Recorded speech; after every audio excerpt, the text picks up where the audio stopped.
Narcissists have a criminalistic ability to weaponize anything they can think of to make a fool out of you, to get what they want. They use your emotions, your feelings to make you feel a certain way, and then use that emotional state to influence your behavior and decision-making process. When weaponizing these things against you, they do not stop with emotions, feelings, and thoughts. They stoop so low as to make you crazy. One of the things they use against you is their own sleep. They will come up with issues they're having with their sleep, or they would sleep in a different place, or they would sleep early, or there would be a significant change in their sleeping patterns, and you may think they are having issues, or you may see it as it is presented to you, but behind your back they would be cheating on you. Yes, that is right. Narcissists use sleep to cheat on you and escape accountability. How? Let's understand in today's episode. Hi, I am Danish, a narcissistic abuse recovery professional. In this episode, we'll be exploring 5 ways a narcissist uses sleep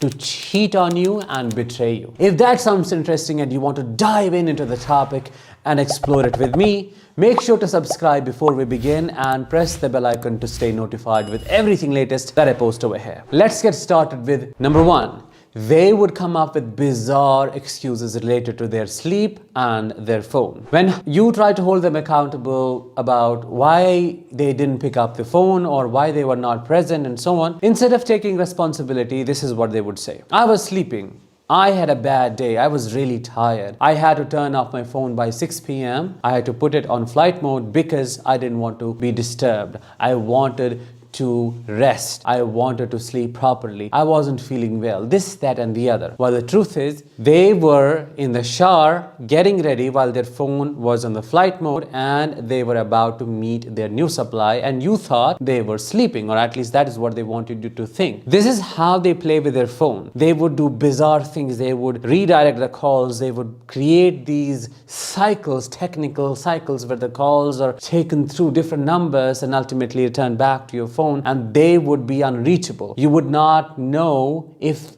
they are there or if they're out of network, or if something happened to their phone. And they would come up with excuses like, my phone died, or I lost my phone, or this happened to my phone and that happened to my phone, when in reality they were treating the other person the way they treated you in the beginning. They were acting single if they are in a relationship with you, and they were just completely out of the zone. They had forgotten you, you didn't exist. They were just in the moment with this new supply getting what they wanted. One other possibility, one other thing that they do is they disappear for hours in a stretch, and they would be gone. You wouldn't know if they're alive or dead, and you would be worried, calling relatives or friends, trying to seek help, trying to get information, trying to get a clue about where they are, what happened to them, what are they doing, and so on. And they show up after a couple of hours, texting you how much they love you, texting you bizarre and weird messages that do not fit the scenario, that are not in any way relatable, that cannot be made sense of. They may say things like, I love you, you are the love of my life, I can never live without you. Why?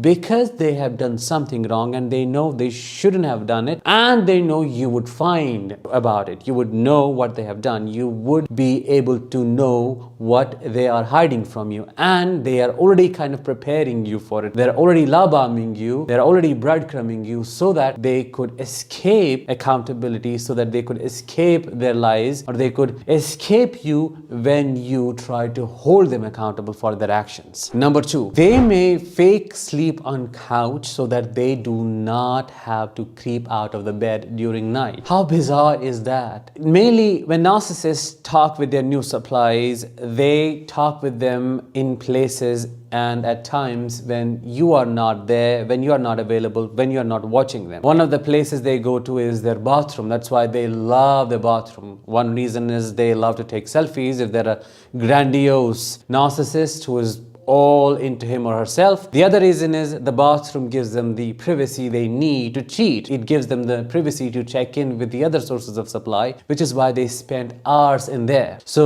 they would fake their sleep on couch, and if you ask them to come with you to the bed and sleep with you, they would act all drowsy and all sleepy and would not listen and would pretend not listening, would just pretend to be deep asleep. And then you would go, when you would be gone, they would suddenly wake up filled with energy, texting these people without caring how hurt you would be if you find that out. So they would fall asleep, let's say in a pub or in a friend's house or in their father's house, and all of that would be a lie. They just need a place to escape with what they are doing. They need to escape with the cheating they are doing. They need to escape with their actions because they need to find a place to use for excuse so that you do not find out the truth. Has this happened to you? Let me know in the comments and help other survivors feel validated. Number 3, they would act all tired and would hang up on you or disconnect the call, which is very disrespectful, and would say they need to sleep or they can't hold the conversation because they can't focus. Let's say this is a long distance relationship and you get to talk with them on a weekly basis or in the evening. So when you talk with them, they would be, let's say, on a different call and you would be waiting for them to receive your call. When they pick up your call, they would make excuses right in the moment because they are pathological liars and somehow convince you that they were talking with their boss or a coworker or they were busy in a meeting or something like that. And then they would get bored instantly, maybe within a couple of minutes, and they would want to leave somehow. They would come up with excuses like, I am dead tired from my work today, or I had a bad day at work, I had a fight with my boss, I had an argument with my employee, stuff like that, stuff that doesn't make sense, which makes you feel so bad within because you waited for this conversation for the whole day to happen. And when it is happening, what do you get? Complete indifference, lack of interest, lack of warmth,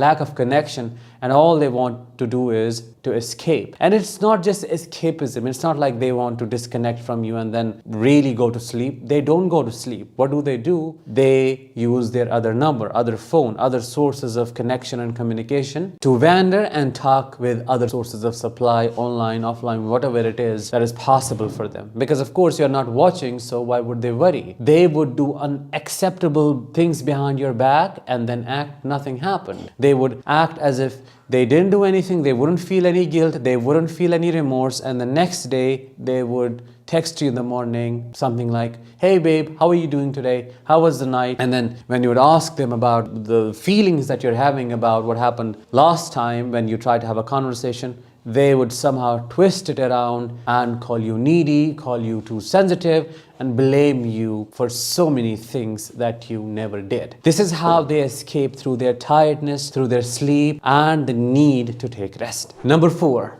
they would fake falling asleep. Now they might be sleeping in the same bed because they can't go out, so they would patiently wait for you to fall asleep like a predator. Once you have fallen asleep, they have all the time and the space in the world to do their shitty things. They would either creep out of the bed very silently so that you don't wake up, or they would stay in the same bed because they do not want to alert you. Now, once you have fallen asleep, they may log on to the porn sites. They would start chatting with people all around the world. Maybe it could be sexting. It could be things that they shouldn't clearly be doing because they are in a relationship with you. They are betraying you. They're cheating on you. But it's all hidden and you do not know about it. They might call their supply and speak softly and silently and you wouldn't be able to hear. And if you then ask them, if you feel they are talking with someone and you ask them, who was it? Were you talking with someone? They would call you crazy. They will gaslight you and make you think that you're hearing things and what you heard was not real. When in reality, they definitely were talking with people and you heard the right thing. So they would do all the shitty things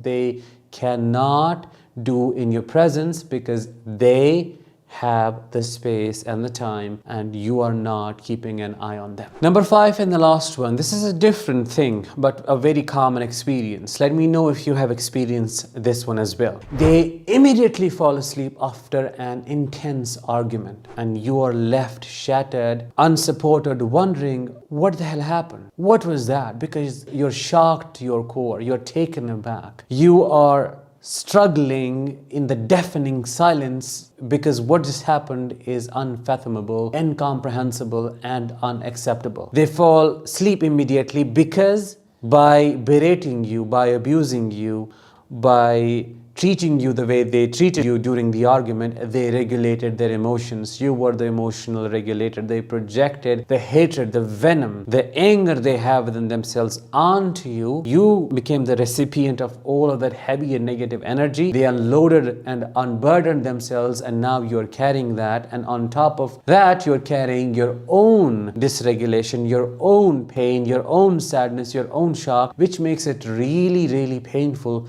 for you to bear at all, because it's very heavy, and you as a human being have limitations. You can only take a certain amount of anything and be able to successfully carry it. This way they use sleep to escape in the moment. They just would right away go to the sleep and would not care if you're crying, if you are in pain. They wouldn't wake up to check if you're okay or if they need to support you in some way. They wouldn't wake up to check in with you to see if you need to be relaxed or calm down. Of course not. Quite the opposite, and in a very cruel way, they would ask you to be silent and to cry in a lower tone if you're crying too loudly, because you are not allowed to express your emotions, and you are a nuisance. Your emotions are a nuisance, so you should keep them to yourself and you shouldn't bother them. If you're doing that, you have to be punished and you have to be pushed back. That is what they do. In a nutshell, they use sleep in so many ways to escape accountability, to escape the situation, to escape connecting with you, to cheat on you,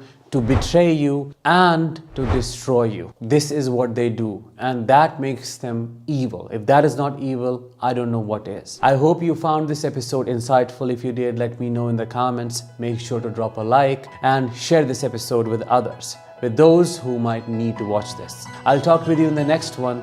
Until then, let the healing begin.